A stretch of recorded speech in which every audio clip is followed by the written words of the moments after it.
Alright everybody, welcome back to another Dead by Daylight video. So today I wanted to talk about the prestige system. I've probably talked about this in the past and I just can't remember, which is perfectly fine. So the prestige system, the way it works currently, prestige 1 makes it so all killers or survivors, depending on which one, you get the perk at level 1, level 2, and level 3 at the first 3 levels, unlocked for all of your characters, basically what it does. At 4, 5, and 6, you get the bloody cosmetics for all of them, and at 7, 8, and 9, you get the charms for the perks, which is perfectly fine rewards, and I think they all do their job well. But after that, you basically get nothing and have no reason to prestige, other than just putting blood points into the character. I am currently not prestige 100 on any character. I am very close on Chucky. I say very close, and I'm only halfway because I don't have as much time as I wish I did to play the video game as much as I enjoy it.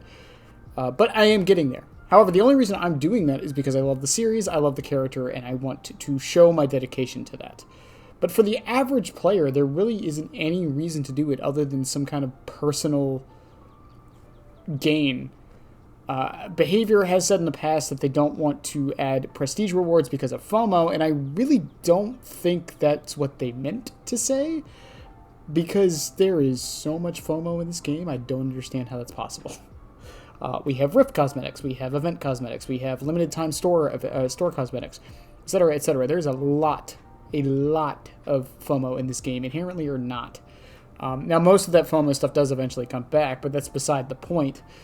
The point is they're using the fear of missing out to allow you, or to kind of encourage you to buy it as soon as you can, because who knows, maybe it won't come back.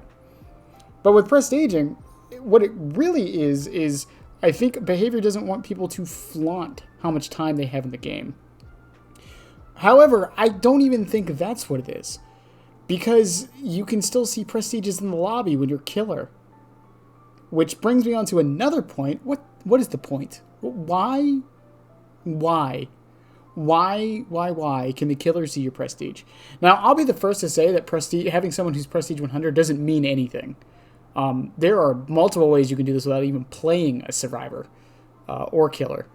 You could literally only be playing one side and just throwing points into the other side. That's just how it could work. For all you know, that guy, that P100 Vito you're going against, is never played Survivor a day in his life, but he had a bunch of blood points lying around, played Legion for like, I don't know, 400 hours, and just put all of his points into Vito. Who knows?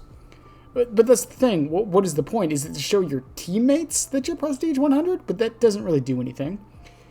So showing it after the match, and I'm not the first person to say this, but showing it after the match makes sense, for sure. Okay, you want to show it off after the match, cool. But the fact that a killer might see a lobby of 4 P100s, which isn't very uncommon, especially with how long the system's been out and with the most recent Blood Moon event, it's really not that uncommon. People are going to throw points into the survivors they play and eventually get to P100. And then the killers, not necessarily, but the killer might dodge because they don't want to go into a lobby of people who know exactly what they're doing, which is a whole other discussion, but it is what it is. But why is it shown behavior? I don't understand the purpose. It doesn't benefit anybody. If anything, it just hurts everybody. It makes the killers not want to play against people they think have a bunch of hours and therefore they equate to being skilled. It makes the survivors not want to go with their teammates who are lower prestige. I don't understand the point of having the prestige shown. And then back onto the topic of rewards, why is there no reward? People have given multiple suggestions. Recolors of the legacy cosmetics. Just simple recolors of the blood. I've heard the suggestion of just make the bloody cosmetics orange, like the blighted ones, and boom, you got a prestige reward. Making your portrait blue, that wouldn't be anything amazing, and you couldn't show it off really unless you're a streamer or content creator, but it's still something. It just feels like it was a half-baked system that was put there as an arbitrary way to give something people to strive for without giving them something to actually strive for. I'm all for giving people incentives to play games, giving them challenges, giving them rewards for doing these things. But that's the key word there, rewards. You can't just be like, hey, here's a goal you can reach and not give you anything for it. Because it's not even really a self-imposed goal either. It's not like a Nuzlocke in Pokemon, right? That's a goal that no one really cares about, and if you do it, you do it. If you don't, who cares, right? but it's a tangible thing.